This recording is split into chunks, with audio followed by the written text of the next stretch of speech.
right now on Higher Journeys with Alexis Brooks.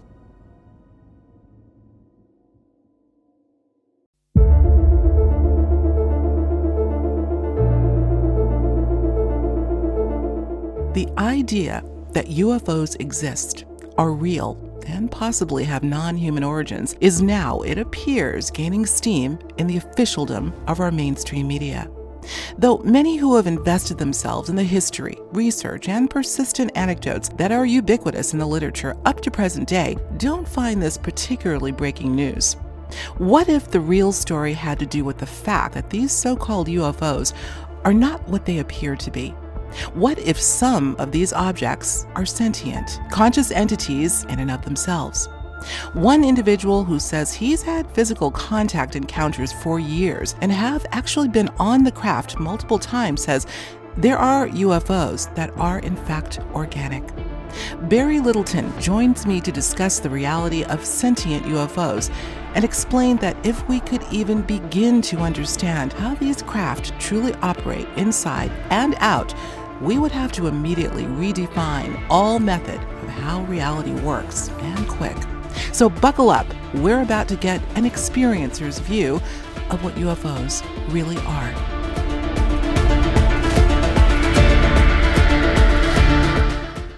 Barry Littleton, it is always a treat to have you grace our presence here on Higher Journeys. And I think I've lost count as to how many times you've been on our show, at least 3 or 4 times.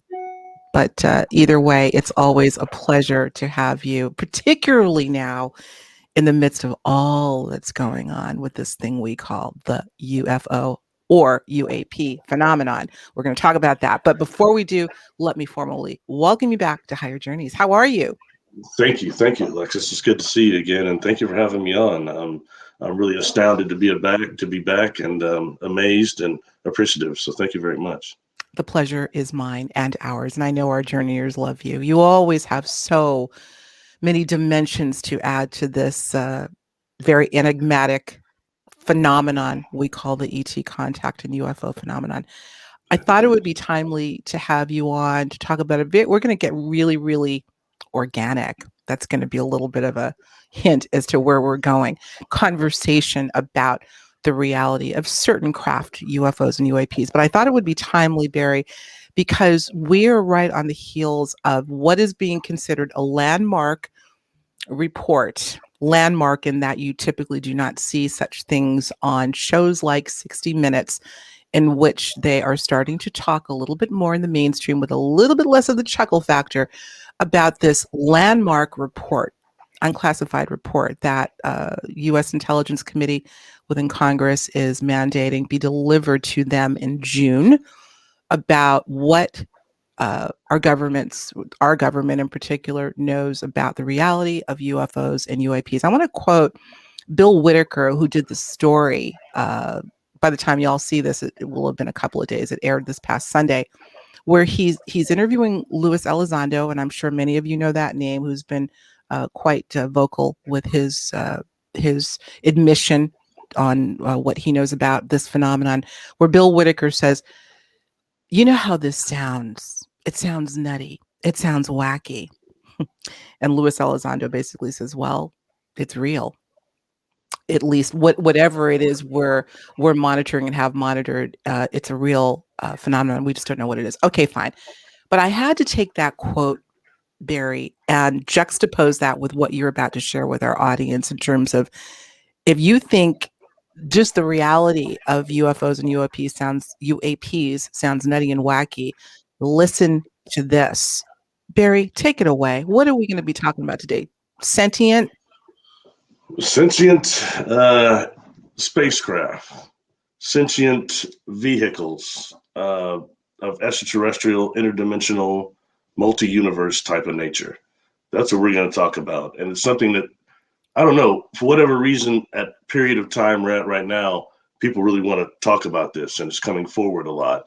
And this also involves the organic nature of these craft that I've been talking about since the beginning. So I think the awareness of actually what we are dealing with in more of a broad, to expand our parameters concerning contact, the contact modalities itself, as Ray Hernandez calls it, needs to be really expanded. And this involves this, which is living sentient craft that involve a symbiotic relationship with the the experiencers, the contactees, the crew members, the planets they're upon. That's what we're dealing with. So anyway, but we can always go back to worrying about this 188-day disclosure that is. I'm sorry, I'm just going to be actually vague or actually candid. I think it's going to be a waste of time. I think they're going to show us a couple more pictures of UFOs over the ocean. That doesn't. They're not really going to give anything in containing or concerning true contact. What's been going on here for since the beginning, thousands of years. It's a shame to me that it takes ancient aliens to really broach the topic for people to get into this and be realizing what environment and the planet that we live upon. That it appears to be some type of laboratory, people incarnating without soul memory, soul life memories as immortal souls. There are a lot of issues here that are not addressed by our population. So anyway, I'll leave it there. I'm I going think too far off. I think it's important that you draw that line of distinction because, I woke up this morning and immediately had this question that I wanted to ask you. We're talking about two entirely different conversations, really, two different worlds. You are, as much as you are of your experiences, like all of us, you live in the mainstream and are certainly aware of the discussion or lack thereof that's going on. How do you, with the experiences that you've had, we're going to get into that a bit more, even though it's not the first time he's talked about it on the show. But Barry, how do you reconcile this massive, forgive the cliche, divide between, I think Ancient Aliens does a good job. Shout out to the History Channel. And, if any, they do. But let me just finish this. How do you reconcile what's in the mainstream and the experiences that you're having? Or do you? Well, I will say this: as far as contact is what I experienced, most of what I learned in the mainstream and heard, especially back then, researching that from childhood up, was not accurate. All right, it was not, the contact phenomenon was nothing like what I was being told media wise, and I still stick to that now. Only now do we have things like, for example, Ray's CCRA Foundation. They're doing real scientific research on thousands of experiencers, contactees, in-depth research. That's a whole different thing. Taking those surveys and the people that are doing that and what it's showing that the media did not. I think it's very important. Like, for example, the amount of individuals like me that have had positive contact. I was not, it was of no sexual connotation. There was no probes, none of the stuff you hear about so much. All right. And that doesn't want, I don't all want to discredit those that I've interacted with now that are quote unquote whistleblowers or something's happened to them, something very dark concerning their contact experiences. That's very real. So I'm not trying to take from that at all. But I represent another faction of people that have stuff that have happened that's non-military related. And it's stuff that's been going on here a long time. And I'll just say this, and I mean this honestly, that I'm at a point, please understand that I have no interest in saying, oh, I'm Barry Littleton, I'm a contactee. Please believe me. I don't care about that. What I'm interested in, have been for the beginning, why I came forward, was to start talking to other experiencers, to especially get more involved with the scientific community, both of which I've been allowed to do. It's been a true blessing. So I didn't think it would go this far, but these are the things that will move us to a type 1 civilization. And to finish up, what's going to happen, what they're going to expose, fine, but it's not going to be the intricacies of what we really need. And we don't see those things until they come from the lab, until they pop up in our houses as standard appliances. You know what I mean? We don't see the back engineering that's going on and stuff that comes from experiences like myself and many others. I've been saying since the beginning of the show we've been doing together, and the beginning I've been talking out, that I was convinced that 85% of our population has had contact. And now I'm sure of it. The amount of people I've been allowed to talk to that have, that you don't see speaking at the conferences, that we don't see doing interviews, but have this extensive knowledge and these incredible experiences that we all have to start networking. And that's the real awakening. That's really how we become a type 1 civilization, go a step forward, which has obviously existed on this planet before. But that's another topic. These are really powerful things that you're saying, Barry, in terms of, first of all, the 85% of the population you believe may be having experiences. And some of you know that I did a whole lecture on the idea that most of these encounters may be unconscious, at least much of them. I'm going to stop for a minute because I'm getting an echo, I think, on your side. Let's see if it stops as soon as I mention it. Okay. Sounds like it just stopped. Got a little echo. Hope you guys didn't interrupt your listening to us. Anyway, continuing. We're dealing with technology. Yes, I concur that there is definitely something very curious about how ubiquitous this is, as quiet as it's kept. I want to stay with the juxtaposition, however, for a minute between the mainstream conversation that it actually has become a conversation and the real deal in terms of what's going on with the experiences. Just for a minute before we leave this and then launch into the real mind twisting stuff.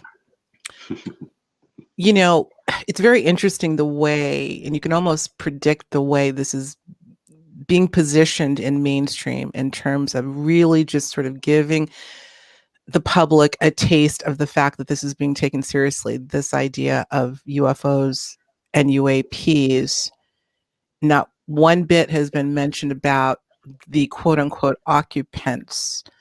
I get they're having to be ultra conservative because they don't want to let on too much about the bigger picture. I mean, obviously, it seems like the approach that they're taking with this is this possibility that this is just heretofore unidentified technology held by perhaps adversaries that are human.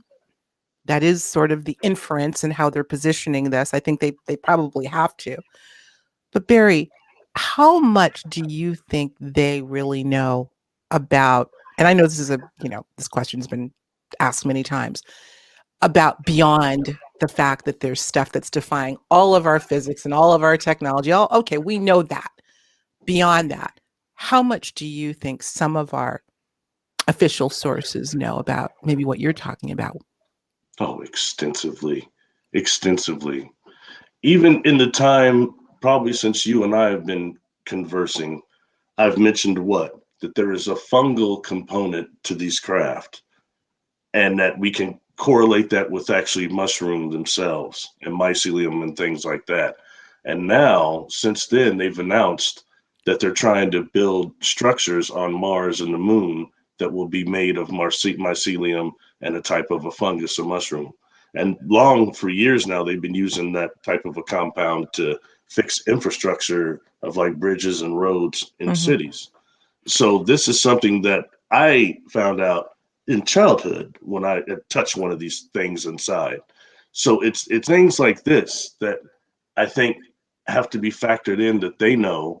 And beyond that it's just coming to light. Things like metamaterials, things that these technologies are being used, whether it's back engineered somehow, whether it's from crashed vehicles or just some type of a collaboration they have with these what's going to be lower vibrational ETs. I mean, you can see that by the way this world functions. Right. I want to cut in for a little bit just so we don't lose the audience for everyone out there. What we're talking about, where we're moving in this conversation, is the idea that at least some craft that we see, that we experience, may not be made of what we think. We think in terms of, this and metal and tangible, inanimate objects that are operated like we operate a vehicle. What we're going to be getting into in this conversation with Barry is the idea that the craft, some of them, may in fact be organic and conscious in and of themselves. Let me just level set here so we don't jump too far ahead. But now that this is what we're talking about, this is not the first time this conversation has happened, but it's come to my attention again. I've done some recent research on it, and I think it's fascinating. So this is the question, I guess, that you're answering, that some of these same sources that are just slowly dripping this information to us about the idea that there's something that they're not familiar with that exists. You're saying that they absolutely, at least some factions know that what we're talking about. Absolutely. Just an example to keep up, so everybody will stay up speed, so I don't seem completely off base. Something that I recently did a video on, which was, I think it was about 6 months ago, they had released this. It's scientifically, and in the science community, they released something metallic glass. And when you look at what actually metallic glass does and the properties it has, amorphous wise, it sounds a whole lot like what the original Roswell material was said to do. Not before all that balloon stuff got involved and all that. What the original people said they handled that material, what it was doing. It was very much like what this amorphous metal is. But you see, we don't hear the ufology communities talking about that. But that's something that's about to enter our world now. You can order it on Amazon, I believe. So that's just one thing like that. That's what I mean by when things come into our daily lives that we actually pay attention to these things that come from somewhere else. Maybe not all of it is technology that is strictly human ingenuity. Can you explain what this material that you're talking about, just what you just mentioned, a more material that you mentioned, what it is? It's just metallic glass. It's like it's something you can like grab and crumple it up and then let it go, and it reassembles exactly like it was. It holds molecular structure different. Mm-hmm. And when the way it looks at, when you look it up, it kind of to me looks like, I'm a movie weirdo, so I liked Terminator 2, that metal guy on there. It kind of looks similar to that, but actually, it actually, just like the Roswell stuff did, they would crumple it up and then let it go, and it would reassemble, just go back to how it was. So Mm-hmm. that's what this is, but it looks very unique also. Anyone can look that up. It's called metallic glass. It's very interesting, but it's something that comes out that it seems like I only heard engineers talk about, and so you can order it on Amazon. So you can type it in on Amazon and order you some metallic glass. What Some would we use it for? You tell me. No, you tell Well, me. I think more to the point, what are they using it for? Mm. But when we look at what some of the things that were relayed concerning that crash, and I kind of steer away from talking about the Roswell thing because it's so overdone to me. But when you actually look at the real reports, that's something that's popped up in our technology that appears to be similar. Mm-hmm. For me, it would be, I saw on one of these crafts something that looks similar to quasi crystal technology and also some type of fiber optics that was connected within also. So Mm-hmm. we're dealing with something that's just, it's different. That's almost, we're dealing with something that might be more of a neurological nervous system for some type of a craft. I love Anyway, it. sorry. Beautifully said. A nervous system, again, something that has the ability to think, to move, to make decisions on its own, with or without quote unquote occupants. Let's get into some of the materials. You brought up the crystalline sort of aspect. Uh, the fungus or fungi.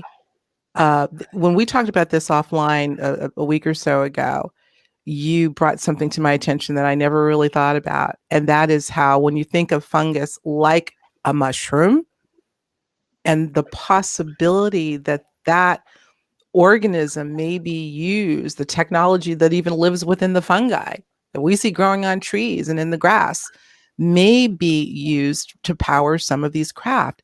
And I immediately thought of shiitake mushrooms. What do they look like? What do they isn't look that the like? isn't that the melanin dominant mushroom? Is the dark isn't that one, or is that the chain guy that kind of I looks don't like know. radiotropic fungus? I'm not a mushroom aficionado, but I'm just talking about the shape of Oh, certain sorry. mushroom and how Yeah. they resemble what we have come to know as our classic flying saucer. We talked about that the other day. Draw a Mhm. nexus there, if you will. Well, there's a four-way component as it was relayed to me by these beings that was on the ship I was on. One is that we're dealing with metals that are from planets that are devoid of Van Allen belts and atmospheres, and the type of radiation, solar radiation they absorb from whatever sun is unlike anything I think we know here. That combined with a type of a crystalline technology, crystal crystallography that's similar to quasi-crystals, that what I'm seeing our science starting to breach right now, okay, along with a fungal component. And it's like a mushroom type of fungus component included with DNA from the crew. And that accounts for how the DNA is symbiotically connected to the craft itself, and also in some way in terms of Kundalini energy or the power, orgone energy or the power source as well. So, but that's the fungus part. That's the component that makes this, as they explained it to me, this compound is then grown in space over what we would call a black hole, which I think really, when talking to people like Rudy Shields that have gotten the data from the black holes and actually read the data from the observatories and dealt with that, the black holes are not at all what we think they are. But that's also a different discussion. So, but anyway, they're grown over these, and that's why the engine itself is what we would call temporally displaced. Why somebody who's on board when it's craft physically, like I was, gets very sick. This temporal aphasia, the closer you get to that engine, that's one of the effects, kind of like a Doppler effect of some sort. I don't know. But anyway, does that answer your question, or did I, concerning the mushroom part of it? But when dealing with this, and that being the organic component of the craft itself as a space organism, when it comes to a planet like Earth, it will have a symbiotically, it has connection with the planet through the tree system. And it's funny, you see little weird movies years ago, like Avatars, dropping little stuff about trees in that way, and the root system. But in reality, of these craft that are organic, they would deal with the tree system like the internet. And you can see that on this planet by looking at the relationship, the symbiotic relationship the trees have with mushrooms right now. It's very obvious. And more things than that, without going too far, I've talked a little bit about the deep biosphere of the Earth. When we get away from the Admiral Byrd thing and kind of go more into scientifically what's been discovered, the deep biosphere of Earth that contains like 95% of the Earth's bacteria that's been undiscovered. But it's like an ocean down there. So if you have a craft that is alive and you see these going into the ground, that's often reported, not just craft going into mountains, but craft going into the ground. And into the water. What are they doing? Where are they going? Yeah, into water too. That'd be a perfect way, USOs. But these are ways that they could be communicating also. So we just have to get more into the organic component when dealing with a living craft. And we'll go further into that if you want, what I think it's like to be on board one. I want to get into that. I want to get into that for sure, but I definitely want to comment on this idea of symbiosis that you bring up, that I, for the longest time, have felt, as I've said, sort of euphemistically, we have skin in this game, meaning that there, and I don't know that I really even understood the degree to which we may have skin in this game, or the planet. Could it be that these entities, I don't want to say are just feeding off of the planet and its natural ecosystem, but maybe using aspects of terra firma here to power, create even, and sustain what we call these organic craft? Not just the mushrooms, the fungi, the trees, our very magnetic field, electromagnetic field, and us as also another source of magnetic energy. It seems like every natural part of this planet, including us, somehow plays into what they're able to pull off. Am I hearing that right? Yeah, I mean, I was going more where in the deep biosphere, it's called the dark microbial matter is what they're calling that bacteria. And it's very interesting because I've taken that and tried to kind of tie that to what's actually in the black holes themselves as far as life energy itself. But when dealing with the planet, I think what you're describing, and also thinking about the inertial drag frame that the planet produces, that makes something called closed time-like curves, something that they're obviously using and manipulating the time fields on this planet for their benefit as far as accessing our timelines.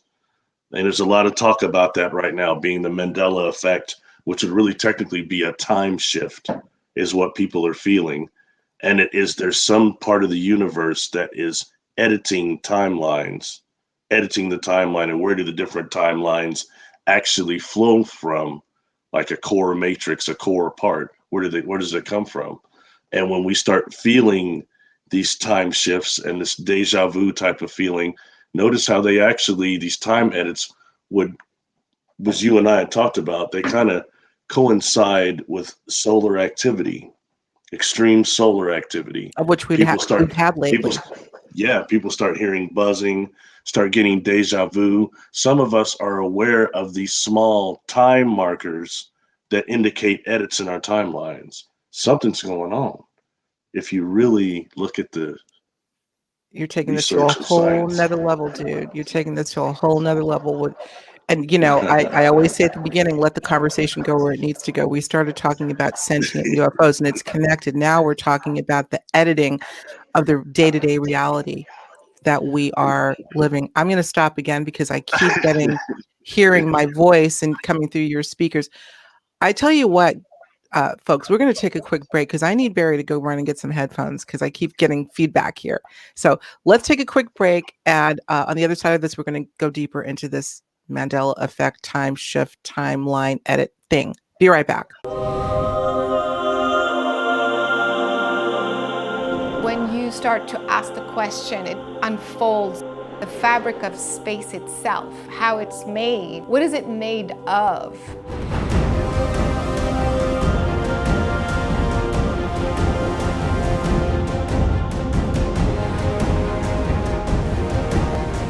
We're not alone in this universe. We never have been. Alien intelligences have cohabited with us on this planet for millions of years.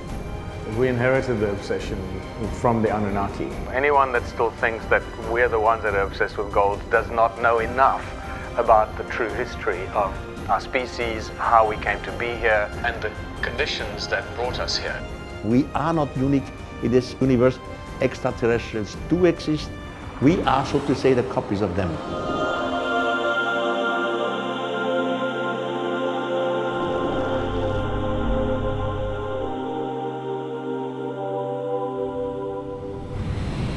All right, y'all, we're back. We're going to try to fix this. We hope we fix this little echo problem. We're dealing with technology. So again, bear with us. Hopefully you're not hearing anything on your side. Now, let's get back to the juice. So we've kind of morphed from, like these craft tend to do, from one aspect of this enigma to another. Now we're talking about and I want you to go into this a little bit more, this idea of time editing, time shifting, jumping timelines, and some of the physical symptoms, particularly of late, that we're feeling that may be indicating that this is going on. Now, y'all have heard me talk about the ear buzzing, a lot, the white noise in the ears, which many of you have said to me, Alexis, I'm having it too.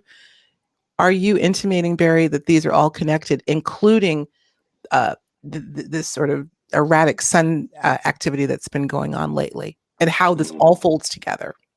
Yes. Yeah, you've got two factors involved with that. One is the time control technology that truly exists in the private sector on this planet in many countries. That's very real, and we don't pay attention to that until it comes into the house. Explain that, though. In Explain the that for me. medical system. Explain that for me, for the audience. What do you mean when you say that? Well, time control technology and things such as, for example, Dr. Ron Mallett from Connecticut, he tried to make a time device that involved using lasers to do what's called super propagation of data, which is basically sending superluminal propagation of data, which is sending data backwards in time. That's something that they're trying to do right now. So that's very much real. All right. Now, when you start dealing with anyone that might be trying to mess with timelines and send information into the past, that's one possible way, whether it's by Morse code or whatever. And then you've also got things that are time reactors and different types of time technology that's been made and produced that just we don't know about because it's not in the house yet or in the mainstream. But some of these create effects that would be similar to people like that are sensitive can pick up that would be similar to a deja vu, like a type of a Doppler effect. That's just one of the things. So that's one time issue we have. And this goes into also what are a lot of what extraterrestrial contacts have talked about, which are you have certain entities that are trying to go back into the past and change the timeline, trying to change the history that we're going through now. Now let's take that and combine this with natural phenomenon that all these time streams, they may run coexisting instead of being alternate and all this other stuff. I think they're coexisting, but they come from somewhere. Their origin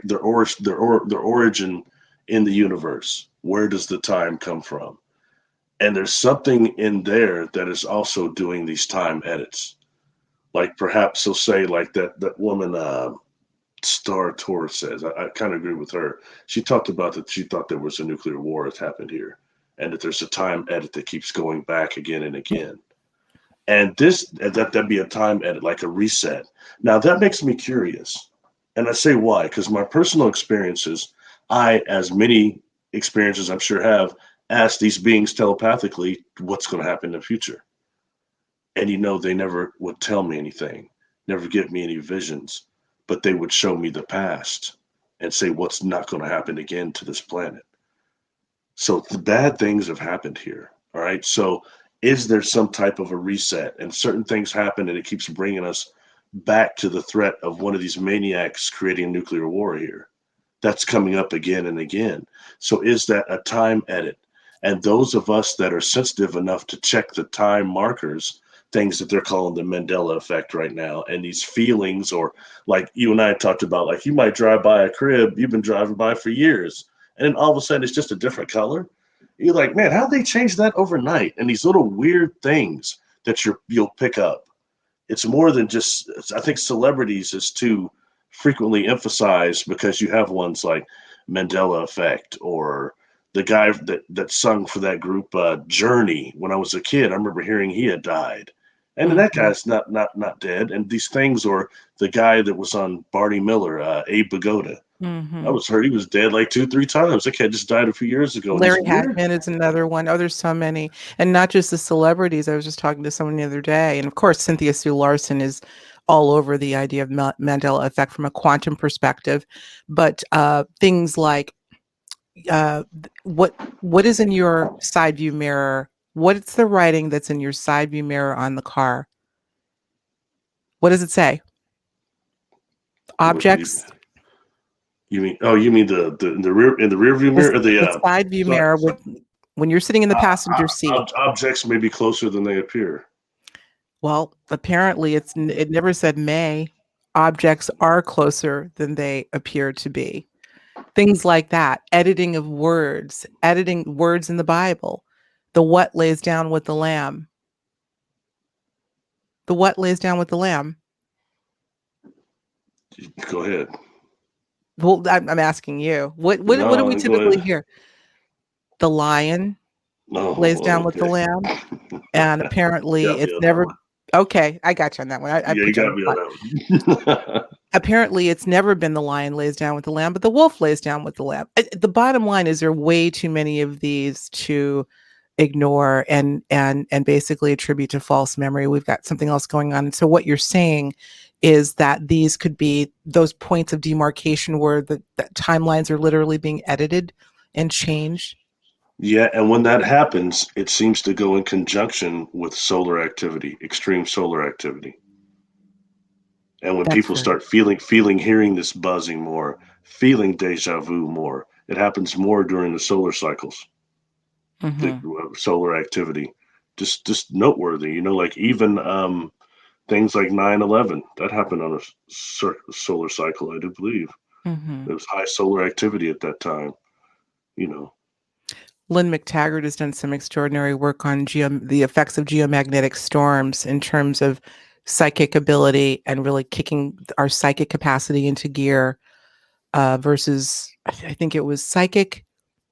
The receiving channel and the sending channel differ depending on the intensity of geomagnetic storms, at the time of geomagnetic storms. I'm speaking a little out of school, but I think you may be onto something. Now, let's bring this again back to these possible sentient craft coming in, or we'll call them sentient entities, and the time period we're living in now. Barry, I've talked about this before, and I'm trying to get each of my guests that are in the space to lend their feeling about this. We're living at this time of intense everything, including enigmatic phenomenon, like what we're talking about. Do you feel that these timeline edits, the presence of these craft or these entities showing up in the last 14 to 16 months, are these all connected? Yes, definitely. And then you can see the false narratives that come out behind that. Like, for example, one timeline I've seen for years is that you have over several major cities, you have one of these motherships show up all at one time for just a couple of minutes. And it just changes things consciously. Once you have an experience like that, and almost like a Star Trek First Contact type of thing, just seeing it and feeling the crafts themselves. But now that's been infiltrated with, oh, there's going to be a fake alien invasion. So people are dealing with that. And the fact of, when we start dealing with, okay, that truly these craft, the entities, the MACOs, black holes as well, operate the same as brain waves, as in a brainwave consciousness type of a way. So when we are saturated, especially through the mainstream with grays, reptilians, secret space program, all that stuff, okay, which are a factor, yes, but I mean, you can't almost hear about anything else. And for those that are having contact, they're through the brain, they're saturated with this information. It can interfere with these entities that are trying to contact you through the divine field. We are that strong, definitely, in projecting things. So it's just something to be aware of. And I'm not discrediting anyone who's had negative encounters. I know that exists. Talk to too many people. My heart goes out to you. But we have to address the other factor of it as well. So, yeah. So do you feel that there are warring factions between entities, those that have benevolent intentions and those that have malevolent? oh, definitely. Look at this planet. I mean, this planet has every example of you having galactically a somewhat angelic faction that is white clean, sit to a planet, a place, along with the criminogenic factor that is also white clean and sit to a planet also. And the criminogenic factor outnumbers the angelic by quite a bit.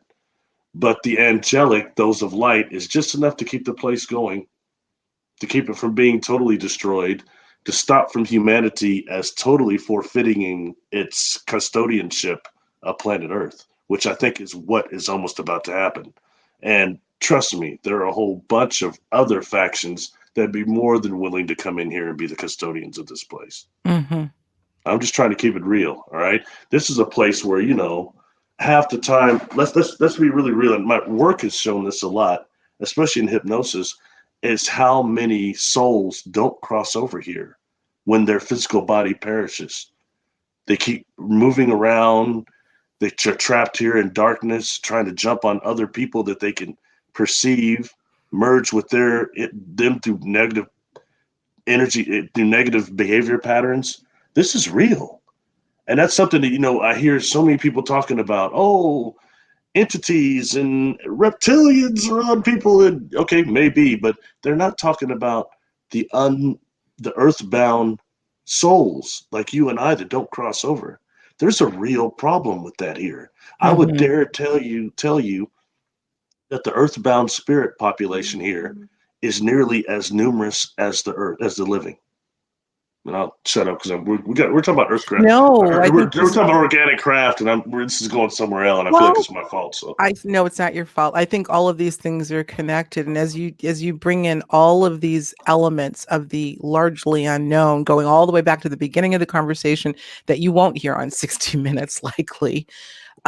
It's important that we cover all these things because there is a connection here. As I'm listening to you, Barry, my thought is, the first thing the last thing I want to do is place blame on any one entity for all of the weirdness that's going on. But you have to go back to this idea of this massively intelligent, whether benevolent or not, something that seems to be toying with terra firma and Homo sapiens sapien, and has been forever. And it seems like there's even more of an uptick. So it is all connected, including maybe the earthbound souls. You say that's a problem here versus. It just definitely is a problem here versus anywhere else. It's a problem right here on terra firma, as you say. But it's interesting because when dealing with research like somebody that I like a lot, Preston Dennett, he did a whole thing that was correlating UFO sightings and extraterrestrial encounters to cemeteries and graveyards. Talk about that. And I did a video over kind of just telling people they should check out what he's saying. But then people started contacting me and telling me how many people saying, well, I've had encounters and they were somewhat dreamlike, which cannot be dismissed. All right. When you have a dreamlike, when you're dealing with beings from another density, another dimension, or another universe, their pattern of unfoldment can only match us so much sometimes, if that makes sense. So the dream experience will stop somebody from having temporal aphasia like me, okay, and about to throw up, which ends the experience altogether. Mm-hmm. I've seen people on board a craft twice actually, where they look they're not glowing, but they're almost transparent. Mm-hmm. They're people, but I can kind of see through them. Mm-hmm. Like some of the beings you can, and then some of them are physical. So it's a matter about this pattern of unfoldment. But guess what? Those people that were about to touch that engine in their spirit form or dream body or energy body, whatever people want to call it, they weren't holding their stomach like I was. They weren't about to fall over like I was. So that says something about the experiences that happen in that realm. I don't discredit those. All right. So. Okay. Sorry. I don't know. Yet another very interesting thing, but I want to go back for a minute to the work of Preston Dennett and this idea of the craft flying over cemeteries. Why? And then maybe we can come back to what you just said, because it's all important. This is like a stew of all sorts of stuff. It has to be when you're having a conversation like this, Barry. Don't apologize, because it's that. It's that convoluted. But let's talk about the sightings over cemeteries. What are your thoughts on why that is? One is we have some of these beings, especially I think the higher ones, like I've dealt with, are a higher vibration, a faster vibration than us. Some of them are probably trying to get us to remember our soul life memories. Remember, as immortal souls, we incarnate here mostly devoid of soul life memories and fragmented at best. So a lot of them, if a soul has not crossed over, some of these crafts, some of these beings may be helping the soul energy, the spirit energy. And then there's the other part. Are there necromancers also that could be going on also? All right. So I'm keeping it 100 with you. That's disturbing. But nonetheless, with someone like me, okay, when I'm doing something different, I've got a client in like very deep, almost theta. And then all of a sudden, these dead people start coming off them, communicating with me. And I can even assert when they join with the people, they'll tell you. Because most of the time, they're there and unknown. And I found it, as a medium, disturbing at first, Alexis, because I can detect spirits and earthbound spirits that are on the outside of people's energy fields. But not these that are within, that are disincarnated people, no bodies, that are hiding and manifesting in negative behavior patterns.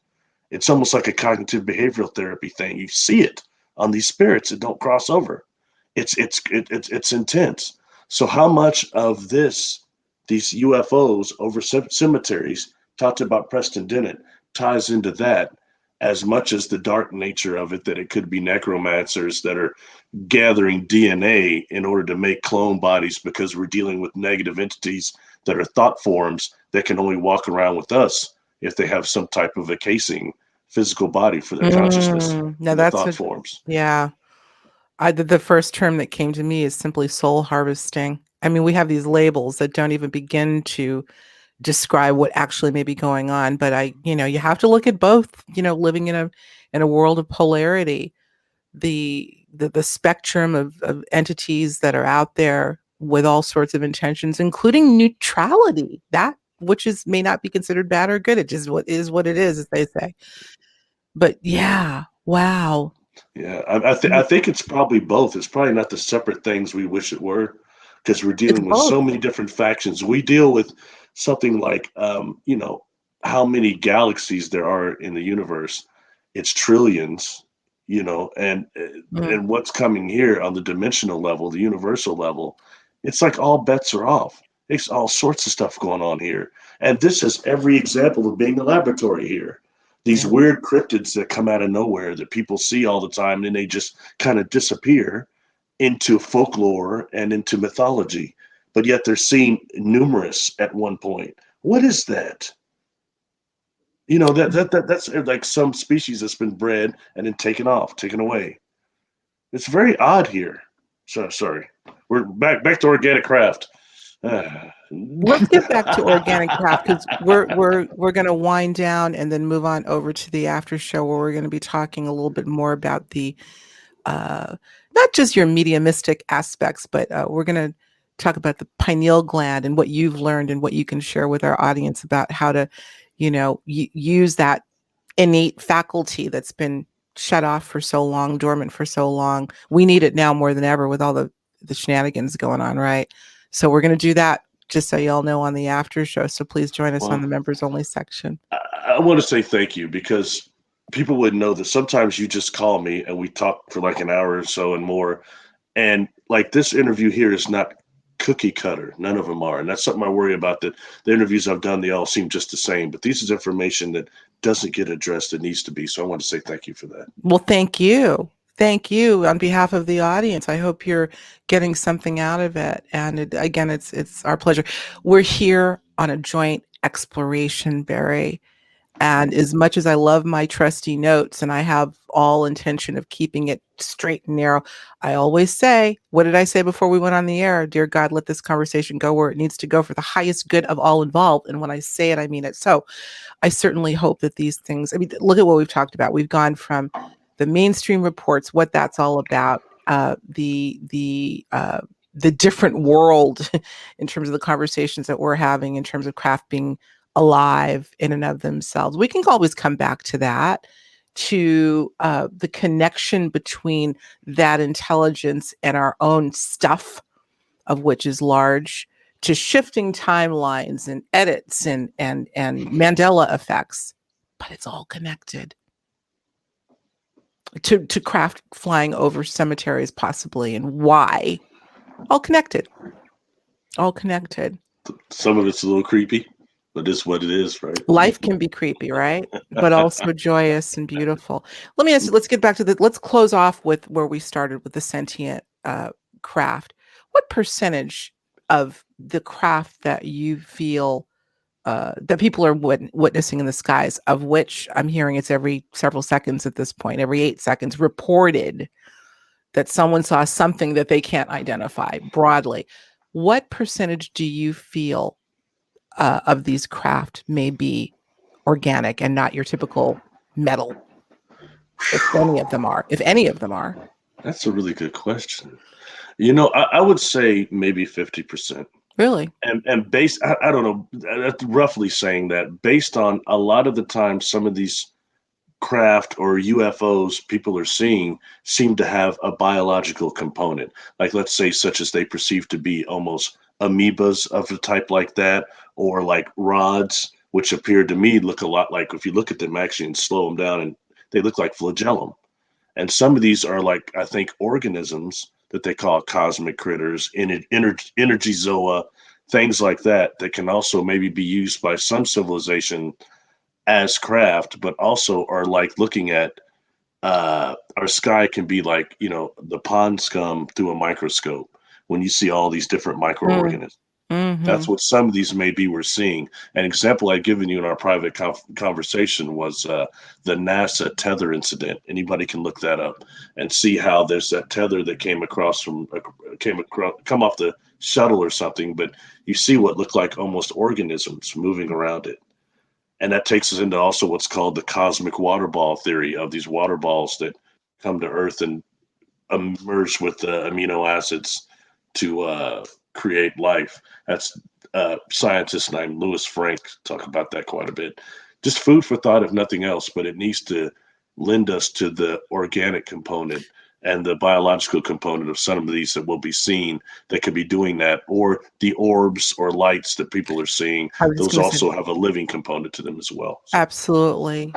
Term that I recently researched called mitosis or UFO mitosis, which I find fascinating. You know, there's some folks that are aware of this is a conversation that's happening. Let's just say I'm going to keep it broad of these enigmatic objects in the sky that seem to replicate with an identical object, and then they follow a trajectory, almost like in synchronization. The question becomes, is there an organic nature to them and how they're able to do this? Is this indeed a mitosis, a cell dividing, replicating, and becoming identical to the mother? You know, the very term mitosis suggests it's a biological organism. So there we go. you know, I did a video a while ago, and I'm going to do another one now based on that word. But I did a video that was over ship UFO biological reproduction. How I've been in a room that, first of all, the room was so big that it was the size of this craft appeared to be on the outside from when I saw it. Yeah. All right. And there was like 2 pieces of technology in there, but I kept feeling like this was almost a cargo bay where like another craft could be grown or could be harbored. And we start dealing with the life form. How do they reproduce some of these? Is it a mitosis? I like that. I like that term. Not heard it called that. So I'm going to run with that and probably do a video on that and tie it to the possible biological reproduction in almost a microorganism type of faction that some of these creatures might do. But in this case, you've got also, I think, entities that are putting their consciousness into these craft. But if the engine is displaced, that means something near the engine could be a place to grow another one of these. Food for thought. I didn't see another craft growing in there. I didn't see You that. just had that thought while I you have were that in there. feeling that kind of information comes through. You know, Okay. so. I can see that. And I don't know if it was you or someone else that mentioned the Russian doll idea of, you know, but I think we were talking in terms of dimensions where rather than, I mean, we have this image of sort of this linear framework of dimensions alongside each other, just like time is alongside one another, past is next to present and future and so on. But this nestled idea, dimensions nestled one within the other, suggesting that it grows inwardly, meaning that the craft could grow inwardly as well. You know, throw something else out real quick, okay? Something I had to deal with when dealing with and talking to some of these quantum physicists and astrophysicists, like Dr. Shields, for example, who took an interest in my experiences, especially certain aspects of it. And they're not experiencers. They're strictly coming from a scientific perspective. And, you know, it really changed things when he started telling me, you know, you're dealing with something from another universe. And I want to always just say, no, it's another galaxy. And he started laughing. He said, no, that's kid stuff. It's not what you're describing.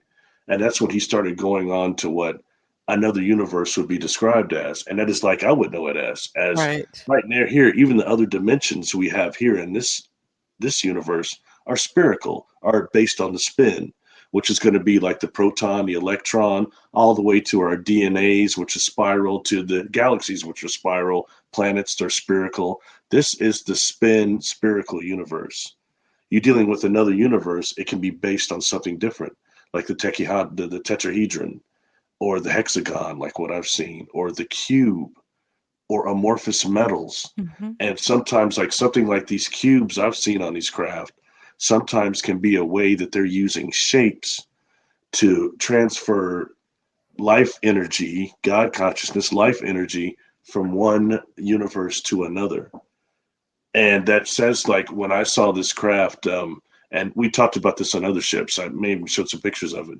I definitely have on my YouTube channel these pictures of this craft that looked like it was metal at first, and it starts looking like statics over it, and it turns into these what's called tri-pyramidal Merkaba, like these crystal thing floating in the sky. And it really, and I'll tell you, it's one thing to know some of this science, but when you actually witness something like that, it threw me for a loop. I'm I sure. was only 18 years old. It really threw me for a loop. I mean, I saw this. Somebody else was with me. They witnessed it also.